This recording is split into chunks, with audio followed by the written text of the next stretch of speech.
Today we're testing out Sam the Cooking Guy's spicy garlic butter pasta, but we won't take 17 minutes to show you. First of all, start boiling water and add about a tablespoon of salt. Once it comes out to a boil, add your pasta.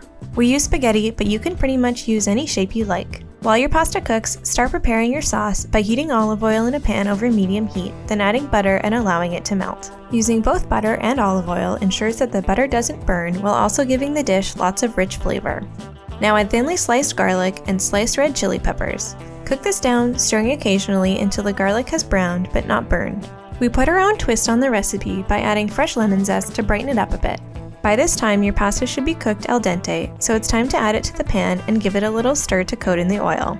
This next step is key. Add a splash of the pasta water. The starch in the water will help thicken the sauce and really bring everything together. Sprinkle in grated parmesan, reuse roughly half a cup, and stir, then remove from the heat. Just before serving, sprinkle with more grated parmesan and some freshly chopped parsley for a little color. If you want to get fancy with your plating, use a carving fork to twirl a portion like Jon Favreau in the movie Chef. Then you're ready to dig in. Let us know if you tried this at home, and subscribe to Dished for more pasta recipes.